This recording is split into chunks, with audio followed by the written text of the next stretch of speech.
Public provident fund जो कि एक लॉन्ग टर्म इन्वेस्टमेंट है और इसका जो सबसे बड़ा बेनिफिट है वो ये है कि एक तो ये रिस्क फ्री है और दूसरा ये बिल्कुल टैक्स फ्री है। लेकिन इसके साथ इसकी कुछ लिमिटेशंस भी है। तो इस वीडियो में हम बेनिफिट्स एंड लिमिटेशंस दोनों के बारे में बात करेंगे।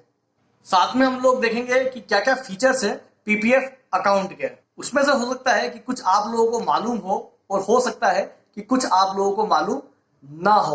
तो वीडियो को बहुत अच्छे से ध्यान से देखें ताकि कोई भी इंफॉर्मेशन जो है वो स्किप ना हो। सबसे पहले हम लोग बात करेंगे कि बेनिफिट्स क्या है, पीपीएफ अकाउंट के क्या क्या बेनिफिट्स है। इसके मेजरली 3 सबसे बड़े बेनिफिट्स है। पहला कि ये बिल्कुल रिस्क फ्री इन्वेस्टमेंट है। दूसरा, ये एक बिल्कुल टैक्स फ्री इन्वेस्टमेंट है, मतलब कि इस पर आपको अगर कोई भी अर्निंग होगी तो उसके ऊपर किसी भी तरीके का टैक्स आपको फ्यूचर में नहीं देना पड़ेगा। और मैच्योरिटी पे किसी भी तरीके की जो आपकी इनकम होगी, जो भी आप इंटरेस्ट अर्न करेंगे, उसके ऊपर आप लोगों को किसी भी तरीके का कोई भी टैक्स देने की जरूरत नहीं पड़ेगी। इसके अलावा जितने भी अदर इन्वेस्टमेंट है, जैसे कि आपका फिक्स डिपॉजिट हो गया या किसी भी अदर तरीके का जो इन्वेस्टमेंट होगा, वो सिक्योर्ड तो होंगे, लेकिन उनसे जो भी आपको इंटरेस्ट अर्न होगा उसके ऊपर आपको टैक्स पेमेंट करना पड़ेगा। उसके अलावा कुछ टैक्स फ्री एफडीज होती है जिसका जनरली लॉक इन पीरियड जो होता है वो 5 ईयर का होता है। पीपीएफ के अंदर भी आप लोगों को लॉक इन पीरियड देखने को मिलेगा, लेकिन जो इसका रेट ऑफ इंटरेस्ट है या आप कह सकते हो कि जो इसका रिटर्न है वो आपको एफडी से ज्यादा बेटर मिलेगा। और तीसरा जो कि सबसे बड़ा इसका बेनिफिट है वो ये है कि इसमें आपको टैक्स रिबेट भी मिलेगी। मतलब कि अगर आप कोई भी पैसा पीपीएफ अकाउंट के अंदर डिपॉजिट कराते हैं तो अंडर सेक्शन 80C के तहत आप लोगों को टैक्स रिबेट भी उसकी मिलेगी। मतलब कि अगर आपकी इनकम टैक्सेबिलिटी के अंदर है और अगर आप कोई भी पैसा पीपीएफ अकाउंट के अंदर डलवाते हैं तो जितना पैसा आप पीपीएफ अकाउंट में डलवाएंगे उतने अमाउंट के ऊपर आप लोगों को टैक्स देने की जरूरत नहीं पड़ेगी। लेकिन इसकी जो मैक्सिमम लिमिट है वो आप लोगों को जो 80C की लिमिट है 1,50,000 वो इसकी लिमिट रहेगी। तो चलिए अब हम लोग बात करते हैं फीचर के बारे में, ठीक है, कि क्या क्या फीचर जो है वो पीपीएफ अकाउंट के होंगे।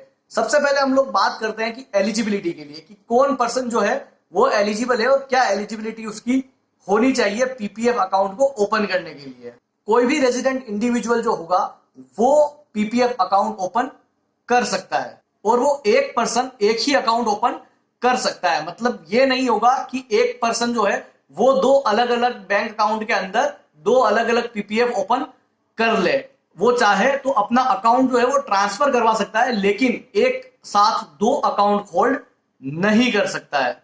साथ ही अगर आप चाहें तो कोई माइनर अकाउंट भी अगर आप ओपन करना चाह रहे हैं तो वो माइनर अकाउंट भी आप ओपन कर सकते हैं, लेकिन उस केस में जो उसका पेरेंट्स होंगे वो ही उस अकाउंट को ऑपरेट करेंगे। थर्ड फीचर जो है कि कोई भी एनआरआई मतलब कोई भी नॉन रेजिडेंट इंडिविजुअल जो होंगे वो अब पीपीएफ अकाउंट ओपन नहीं करवा पाएंगे। लेकिन अगर किसी एनआरआई पर्सन का ऑलरेडी कोई पीपीएफ अकाउंट चल रहा है तो वो उसके मैच्योरिटी तक उसे ऑपरेट कर सकता है। नेक्स्ट ये सवाल उठता है कि आप ये पर्टिकुलर पीपीएफ अकाउंट जो है वो कहां खोल सकते हैं। तो आप जो पीपीएफ अकाउंट है वो किसी भी पोस्ट ऑफिस के अंदर या किसी ऑथोराइज बैंक के अंदर आप अपना अकाउंट जो है वो ओपन कर सकते हैं।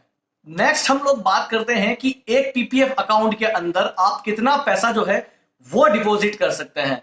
तो इसके लिए जो मिनिमम लिमिट्स है वो है कि आपको मिनिमम 1 साल के अंदर 500 रुपए डिपॉजिट करवाने पड़ेंगे एंड मैक्सिमम लिमिट है वो है इसकी 1.5 लाख रुपए की। मतलब आप मिनिमम 500 एंड मैक्सिमम 1,50,000 रुपए तक का अमाउंट जो है वो आप इस पर्टिकुलर पीपीएफ अकाउंट के अंदर डलवा सकते हैं। अब बात करते हैं कि क्या ये सारा अमाउंट जो है वो एक साथ आप डिपॉजिट करवा सकते हैं या इंस्टॉलमेंट में करवा सकते हैं। तो ये आपके ऊपर डिपेंड करेगा कि आप इसे मंथली डिपॉजिट करवाना चाहते हैं या क्वार्टरली कराना चाहते हैं, हाफ ईयरली कराना चाहते हैं या लमसम एक साथ आप एनुअल बेसिस पर भी करवा सकते हैं। तो किसी भी तरीके का रेस्ट्रिक्शन नहीं है। लेकिन आप एक साल में 12 बार से ज्यादा, मतलब आप जो मैक्सिमम जो आप इंस्टॉलमेंट कर सकते हो वो मंथली आप कर सकते हो। ऐसा नहीं है कि आप 14-15 बार आप पर्टिकुलर ईयर के अंदर पैसा डिपॉजिट करा रहे हो, वो नहीं होगा। आपको एक बार मतलब एक साल के अंदर सिर्फ 12 टाइम आप पैसा जो है वो डिपॉजिट करवा सकते हैं।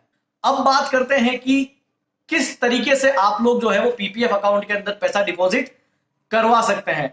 तो पीपीएफ अकाउंट के अंदर पैसा डिपॉजिट कराने के लिए आप कैश में डिपॉजिट करवा सकते हैं, चेक से डिपॉजिट करवा सकते हैं, ऑनलाइन ट्रांसफर कर सकते हैं, या आप चाहे तो डीडी के थ्रू भी आप उसे डिपॉजिट करवा सकते हैं। जैसा कि मैंने बताया था कि आप चाहें तो कोई माइनर अकाउंट भी ओपन कर सकते हैं। तो माइनर अकाउंट के अंदर यह रहेगा कि जो 1.5 लाख की जो लिमिट होगी वो माइनर अकाउंट प्लस जो आपका मेजर अकाउंट होगा उसके पेरेंट्स का, उन दोनों के लिए वो सीलिंग लिमिट लागू होगी। मतलब अगर आप आपके माइनर अकाउंट के अंदर 50,000 रुपए डलवाते हैं और मेजर अकाउंट के अंदर अगर आप 1 लाख रुपए डलवाते हैं तो आपकी जो 1.5 लाख की लिमिट है वो वहां पर खत्म हो जाएगी। अब हम लोग बात करें कि मैच्योरिटी क्या रहेगी। एक पीपीएफ अकाउंट की मैच्योरिटी कितने पीरियड की होती है? तो 15 ईयर्स मतलब 15 साल के लिए आपकी मैच्योरिटी रहेगी पीपीएफ के लिए। मतलब आपको 15 साल बाद ही वो अमाउंट जो है वो मैच्योर होगा। अगर आप चाहते हैं कि नहीं मेरे को और ज्यादा टाइम के लिए पीपीएफ अकाउंट चाहिए तो आप 5-5 साल का एक्सटेंशन ले सकते हैं। अब अगर हम लोग बात करें कि रेट ऑफ इंटरेस्ट क्या रहेगा, तो पीपीएफ अकाउंट के ऊपर करंटली जो रेट ऑफ इंटरेस्ट चल रहा है वो चल रहा है 7.10%।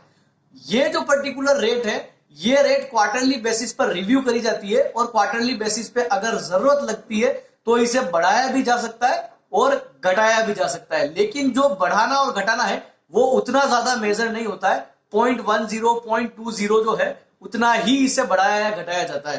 तो उम्मीद करूंगा दोस्तों जो पीपीएफ की डिटेल्स मैंने आप लोगों को बताई है वो आप लोगों के लिए यूजफुल होगी। अगर अभी तक आपने मेरा चैनल सब्सक्राइब नहीं किया है तो प्लीज चैनल को जरूर सब्सक्राइब करें। Thank you.